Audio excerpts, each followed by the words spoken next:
Você que está aí, naturalmente, que é a razão de ser da nossa rádio, do nosso programa também, né, Fábio? Com certeza, Dom Luizinho. E conversando com o Dom Luizinho teve um pequeno contratempo, um pequeno problema no ombro, mas disse que já está totalmente curado, que está ótimo, está tranquilo, pronto para voltar a praticar boxe, né, Dom Luizinho? Isso não, né? E nem levantamento de peso. Nem levantamento de peso.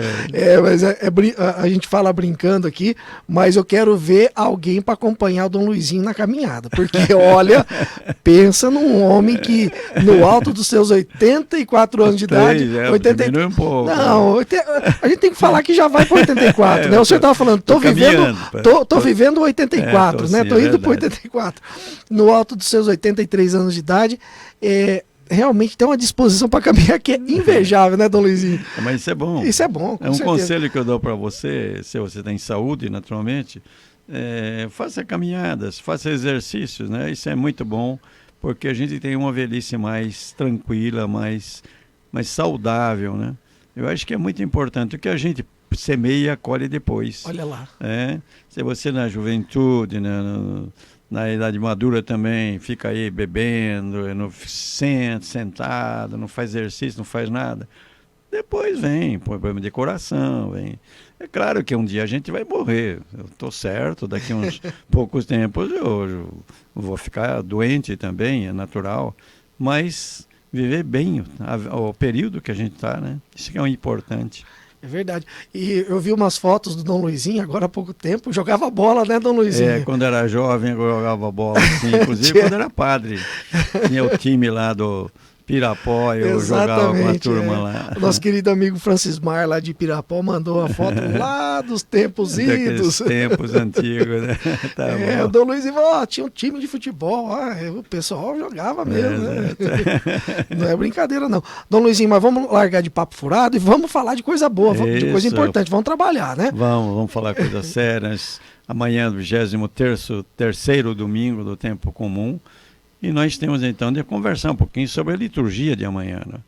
Então eu vou começar essa nossa conversa eu proponho que amanhã, se você for fazer homilia, ou se você quiser entrar bem dentro do texto, que você comece a partir da segunda leitura. A segunda leitura é da carta de São Paulo aos Romanos, é o capítulo 13, versículos de 6 a 10. Aliás, de 8 a 10, né? São somente 3 versículos. É muito, muito pequeno o trecho, mas é muito rico. Nós estamos lendo, como você se recorda, nesse tempo, a carta aos Romanos, que é uma carta chamada das mais importantes de Paulo. Essa, juntamente com os Gálatas. As outras são importantes também, mas essas são chamadas as grandes cartas de Paulo. Então, nós estamos aí, Romanos, capítulo 8 a 10. São Paulo vai repetir aqui o que nós lemos nos evangelhos. E o que ele vai dizer assim? Ele fala, olha, não fiqueis devendo nada a ninguém, a não ser o amor mútuo. E veja agora o que ele diz.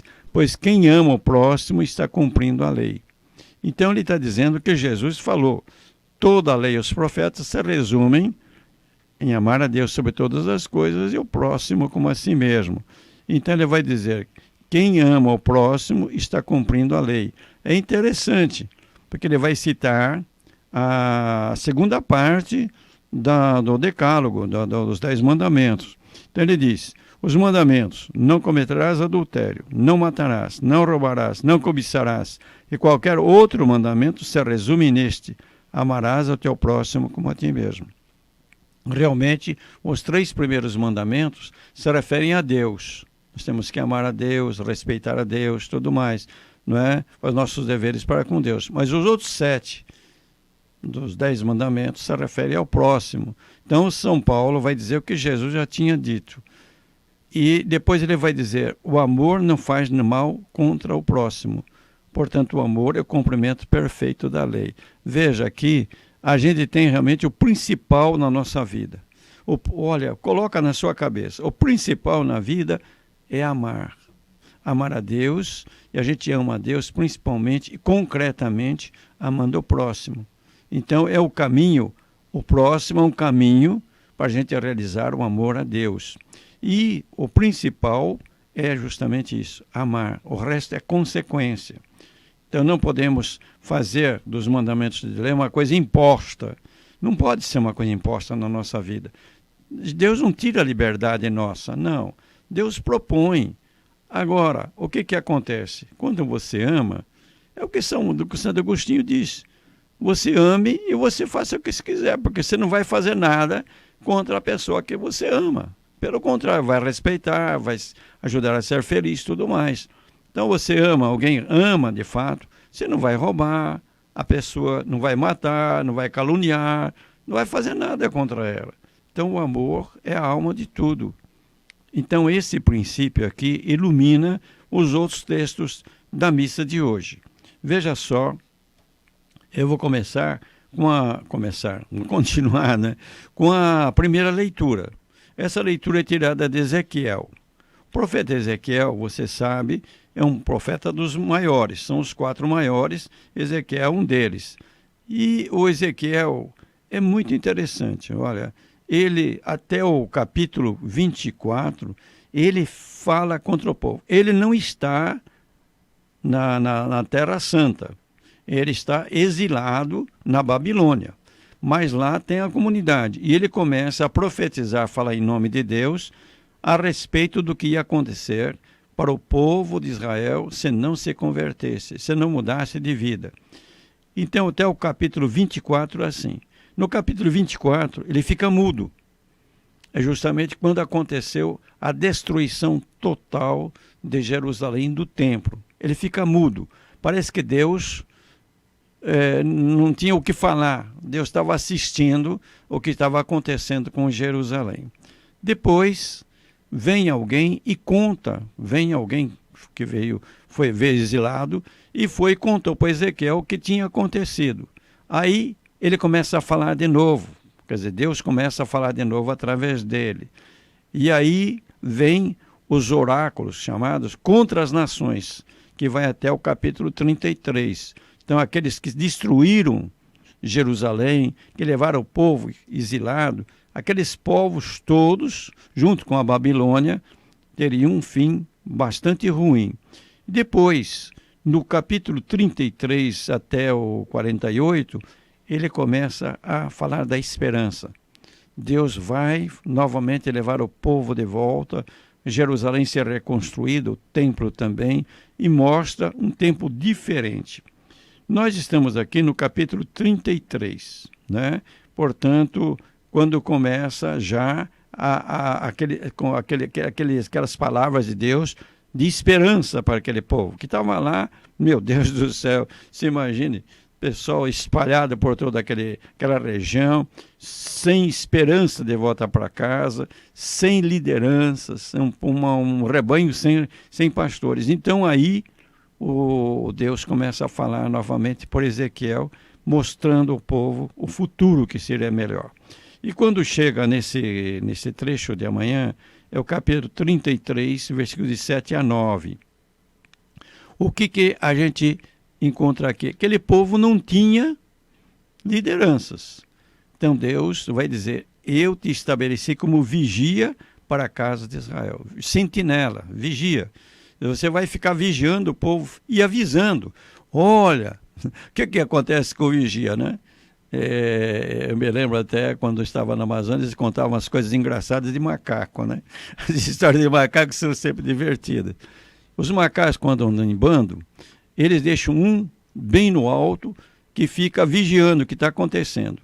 Quando o macaco, que é o vigia, percebe que tem perigo, ele grita e todos fogem. E quando ele não avisa, ele leva uma surra dos outros depois, muito grande, né? Pois então, Ezequiel era escolhido por Deus para ser o vigia, o sentinela. Vai avisar o povo, vai falar, mostrando a esperança, mas também chamando a atenção quando houvesse alguma coisa de errado. E aí, como consequência desse papel que ele recebe de Deus, essa missão, e Deus vai dizer para ele, logo que ouvires alguma palavra da minha boca, tu os deves advertir em meu nome. Então ele tem que ser o vigia, vai avisar, né, o que está acontecendo, o que Deus está dizendo. Se eu disser ao ímpio que ele vai morrer, e tu não lhe falares, advertindo a respeito da sua conduta, o ímpio vai morrer por própria culpa, mas eu te pedirei contas da sua morte. Você não avisou, você não ajudou a pessoa a mudar de vida. Então você também vai levar na cabeça. Mas se advertires o ímpio a respeito da sua conduta, para que se arrependa, e ele não se arrepender, o ímpio morrerá por própria culpa, porém tu salvarás a tua vida. Veja então, você advertiu, falou, e a pessoa nem aí, nem ligou. Então, o problema é da pessoa. Você não tem problema nenhum, mas o outro tem, porque ele é culpado. Então veja só o papel do Ezequiel. Realmente, alguém está com caminhos errados, chame a atenção. Porque se ele não se quiser converter, é o problema dele. Mas se você se omite, você é culpado disso também. A correção, portanto, que é um papel do profeta Ezequiel. Agora, completando aqui, nós pegamos o trecho de Mateus. Nós estamos no capítulo 18 de São Mateus. É um capítulo muito interessante. Se você não leu, leia, porque aí é chamado o discurso comunitário. Ou as instruções que Jesus dá e que Mateus reuniu nesse capítulo para o bom andamento da comunidade. Então vai falar como é que deve tratar as crianças, os pequenos, vai falar também do escândalo que às vezes acontece numa comunidade, acontece sempre, não é? Infelizmente. Depois vai falar do perdão, vai falar, aqui nesse capítulo aqui, que é interessante, da correção fraterna. São dois temas que aparecem nesse trecho, a correção fraterna e a oração comunitária. Quer dizer, então, como tratar esses temas dentro de uma comunidade. Então, Jesus vai dizer assim, se teu irmão pecar contra ti, veja, se o teu irmão pecar contra ti, quer dizer, te ofender, te caluniar, ele está devendo para você e ele não paga, né? E outras coisas assim. E se teu irmão pecar contra ti, como é que você vai fazer? Você vai sair falando para todo mundo, falando por trás, né? Não, não é por aí. Vai corrigi-lo. Quer dizer, você vai conversar com ele, vai lá, faz um diálogo com ele, fala, olha, você fez isso para mim, como é que é esse negócio? Vamos acertar isso, como é que é, não é? Bom, se você conseguir acertar com o seu irmão que ofendeu, tudo bem, você ganhou esse irmão novamente.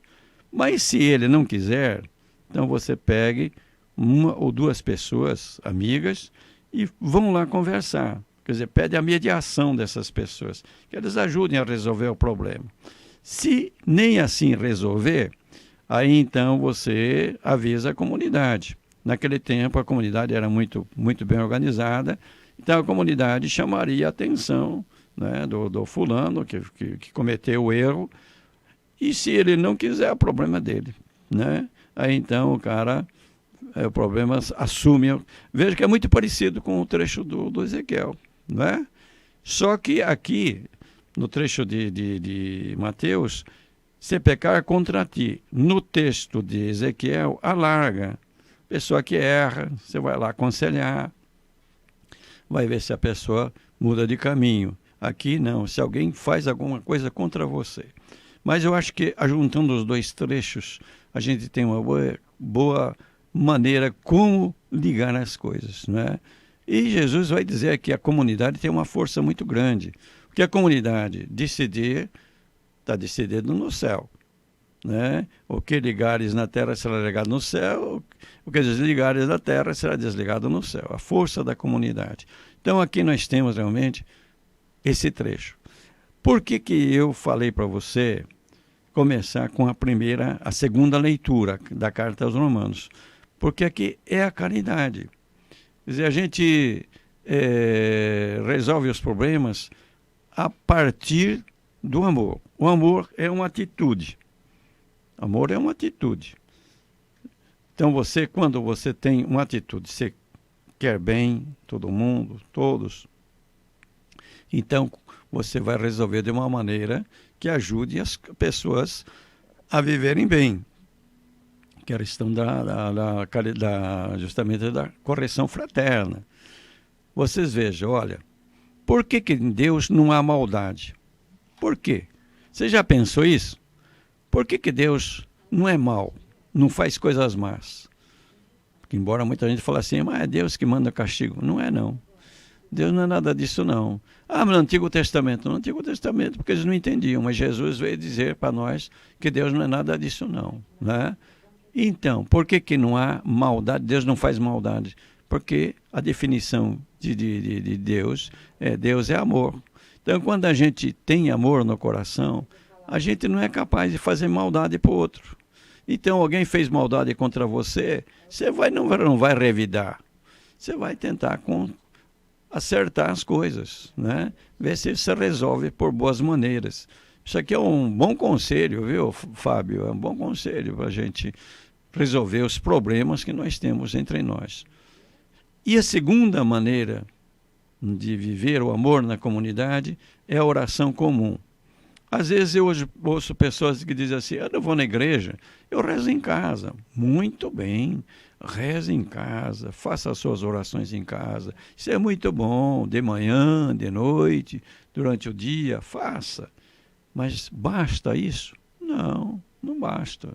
Você vê o que Jesus diz aqui nesse trecho do Evangelho de Mateus, o capítulo 18. Né? Ele diz assim, até no versículo 19.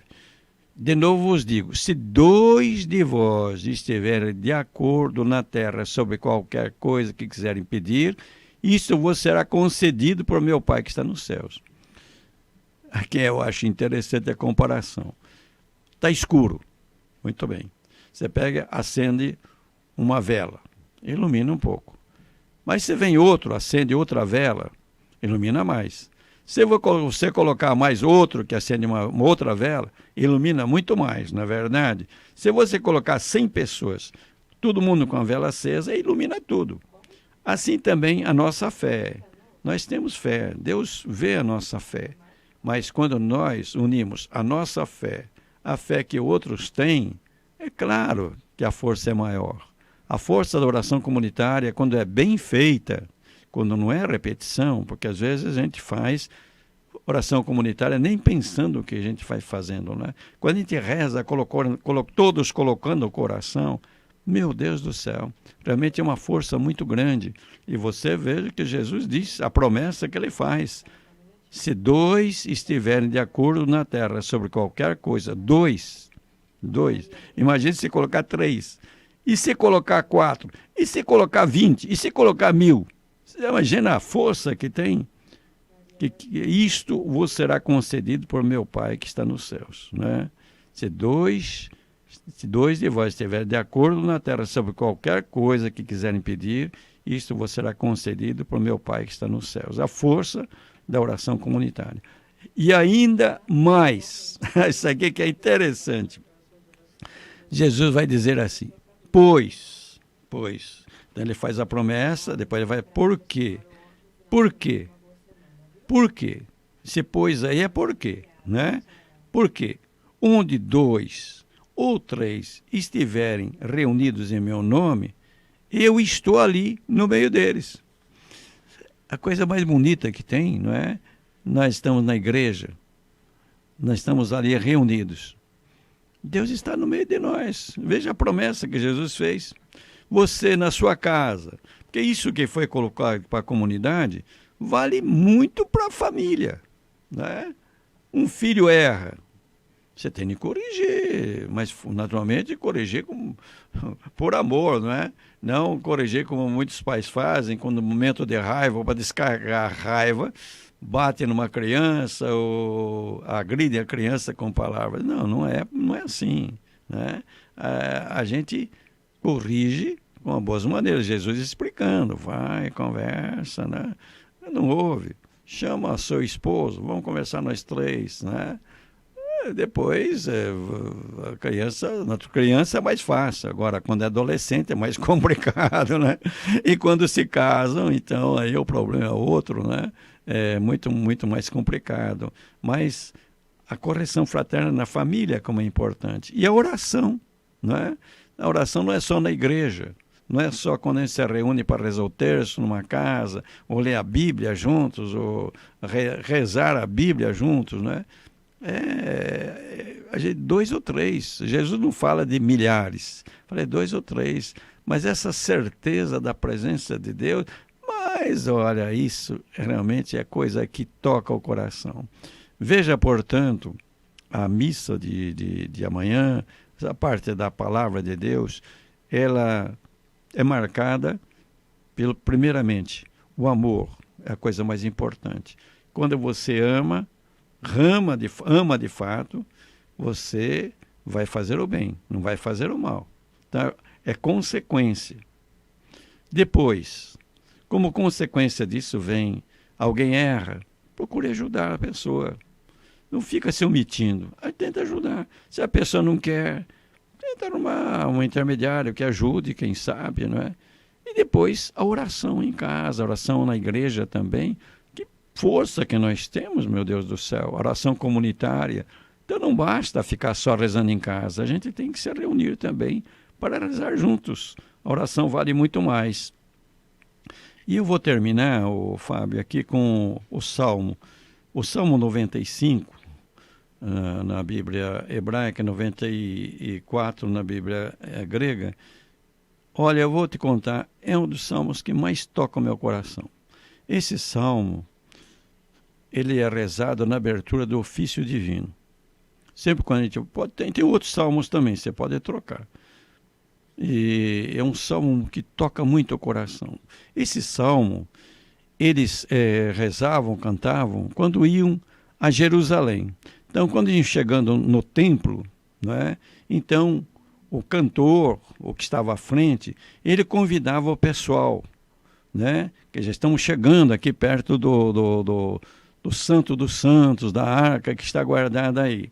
Então ele vai dizer assim: vinde, quer dizer, está chamando a turma, vinde, exultemos de alegria no Senhor. Quer dizer, nós vamos chegar mais alegres, não é chorando de tristeza, não, alegres. Por que nós vamos alegres? Aclamemos o rochedo que nos salva.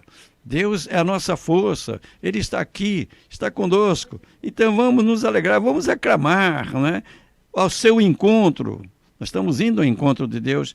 Caminhemos com louvores, com cantos de alegria, os celebremos. Veja, é um estouro de alegria, né? De encontrar com Deus. Coisa bonita, meu Deus do céu. E assim deve ser realmente a nossa vida cristã. A alegria de nos encontrarmos sempre com Deus. E hoje, nós não precisamos ir a Jerusalém. E nem precisamos ir à nossa igreja, a não ser quando naturalmente temos nossa missa, nosso encontro comunitário. Mas onde a gente está, Deus está conosco. Então, a alegria. Às vezes a gente está deprimido, etc. Mas Deus está comigo, né? Eu tenho de estar alegre, porque Deus está comigo, a minha força, o rochedo que me salva, né? Isso é muito bonito, meu Deus do céu. Depois ele vai fazer um convite para o pessoal. Aqui não está o salmo inteiro, são versículos, não é? Escolhidos. Mas depois de falar que Deus é o Criador de tudo, Deus dos deuses e tudo mais, né? O Rei de todos os deuses, essas coisas, ele vai dizer o seguinte: vinde. Veja, aquele cantor, aquele que está puxando a turma, vai convidando, vinde com alegria. Agora, vinde, adoremos e prostremos-nos por terra. Agora já estão dentro do templo, estão lá perto do Santo dos Santos, né? Vinde e prostremos-nos por terra e ajoelhemos ante o Deus que nos criou. Aqui eles tinham só a ideia de Deus Criador ainda, não tinham ainda a experiência de Jesus Cristo, nosso Salvador, do Espírito Santo que está dentro de nós, não é? Então um convite para adorar a Deus, porque é nosso Criador, porque Ele é nosso Deus, nosso pastor. Veja que coisa bonita, nosso pastor, nós somos o seu povo e seu rebanho, as ovelhas que conduz com sua mão. Quer dizer, nós somos a família de Deus. Deus é aquele que nos conduz. Então vamos adorar esse Deus, né, que nos criou, nosso Deus, Deus que é o nosso pastor, que nos leva realmente pelos caminhos certos. E depois vem uma demonstração. Quer dizer, não basta essa alegria, esse encontro de adoração e tudo mais. A gente precisa prestar atenção. Oxalá ouvisses hoje a sua voz. O que Deus falou? Não fecheis os corações como em Meriba, como em Massa no deserto, aquele dia em que outrora vossos pais me provocaram, apesar de terem visto as minhas obras. Quer dizer, a gente vem com alegria, a gente se encontra com Deus, mas tem um compromisso. Vamos viver ouvindo a voz dele, vamos seguir o caminho que ele nos deixou. É muito bonito esse Salmo 95, quando a gente percebe, entra dentro dele, não é? Realmente é muito cheio esse apelo a se encontrar com Deus com alegria, porque Deus é o rochedo da nossa vida. Então, eu diria o seguinte, para esse domingo, que a gente lembrasse, o amor é o principal. Do amor vem consequência. A gente vai cumprir os mandamentos. Depois, o amor. Como a gente deve se relacionar com os outros, na família e na comunidade. Se alguém erra, a gente deve ajudar a pessoa a se corrigir. E depois, o valor da oração comunitária. Nós, quando nos reunimos, Jesus Cristo está no nosso meio. Isso é bonito. E tudo isso com alegria que o Salmo nos propõe. Tá bem, Fábio? Tá muito bem, o Dom Luizinho, tá muito bem mesmo. Realmente é um domingo de chamar a atenção para o próximo, né, Dom Luizinho? Sim. Porque o foco dessa liturgia desse domingo não é nós, é o próximo. A gente olhar ao outro, ter o olhar de Deus, né? Acho que uma oração bonita que sempre eu faço na minha vida, Senhor, que eu olhe os outros com os teus olhos, que eu ame os outros com o teu coração, que eu faça alguma coisa pelos outros com as tuas mãos. Isso é realmente ter o olhar de Deus, a gente olhar para o mundo com os olhos de Deus, aí a coisa muda muito na vida da gente, né? Interessante, Dom Luizinho, o senhor falar isso justamente no dia de Santa Teresa de Calcutá. Que foi uma pessoa que fez isso com maestria, né? Maestria. E era interessante que foi uma pessoa que viveu na fé, não é? A pessoa que viveu na fé mesmo e descobriu que ela devia amar a Deus amando o próximo, né? Principalmente os mais abandonados. Foi em Calcutá. E atrás das pessoas que morriam na rua, morriam de fome, né? E estão aí as irmãzinhas que continuam a obra dela, que é realmente uma coisa muito bonita, essa presença da vivência da caridade, olhar o outro com os olhos de Deus, né? E é uma coisa incrível. Eu tenho a impressão, já assisti filme, já vi a história de Madre Teresa algumas vezes, e é difícil de acreditar naquela realidade, né, Dom Luizinho? É uma pobreza extrema, algo assim que é indizível, de imaginar que o ser humano é capaz de chegar num estado daquele de pobreza, de miséria humana, né? Em todos os sentidos, inclusive, né, acabando até em miséria moral mesmo. Mas que coisa, onde ela foi amarrar o burro dela, né? Sim. Olha, e que trabalho lindo que ela fez, no meio daquela miséria toda, como a luz dela, a luz de Cristo, na verdade, sobressaiu e iluminou o mundo todo, né, Dom Luizinho? Iluminou, ganhou o Prêmio Nobel da Paz, né? Foi. Quer dizer, o mundo reconheceu realmente que ela viveu para os outros, não é? Foi uma pessoa que deu a vida pelos outros, uma mulher que tinha tudo para, afinal de contas, vencer na vida, era professora de escola de pessoas ricas, né? Sim. Abandona tudo para viver dessa maneira. É uma coisa que impressiona mesmo, né? É bonito esses exemplos, e são exemplos da nossa atualidade, né? A Irmã Dulce também, aqui no Brasil, quer dizer, são pessoas que viveram conosco praticamente, né? E que realmente deram um exemplo para nós. Vale a pena, não é? A gente, quando vê esses exemplos e lembra de Santo Agostinho, né? Santo Agostinho, quando lia a vida dos santos, das santas, ele dizia: Se esses e essas puderam, por que eu não posso? Justamente. É verdade, Deus abençoa muito. As pessoas têm um coração grande, né? É verdade. Dom Luizinho, e lembrando agora, né, dessa última terça-feira, que a gente teve a participação aqui da psicóloga, a Lisiane Celeste, lá de Curitiba, e ela sempre diz que a nossa vida, ela só tem sentido quando ela é vivida para os outros, que nós fomos construídos, ela analisando da forma psicológica, né, nos vídeos que ela tem no YouTube e tal, ela sempre fala isso, que nós fomos construídos para viver para o outro, que se nós não fizermos isso, nós estamos indo contra a nossa natureza, né, psicologicamente, e isso hoje demonstrado aqui na liturgia. E a gente deve lembrar o seguinte, se não houvesse o outro, não haveria o eu. Exatamente. Né? Porque se não houvesse meu pai e minha mãe, eu não existiria, né? Justo. E a mesma coisa, então, eu existo, tenho sentido, porque existe o outro. Agora, o que acontece? Que às vezes o egoísmo faz a pessoa se fechar e esquecer do outro. Pensa que ele é tudo, quando não é tudo. Ele faz parte de uma cadeia, vamos dizer, né? Que une todas as pessoas.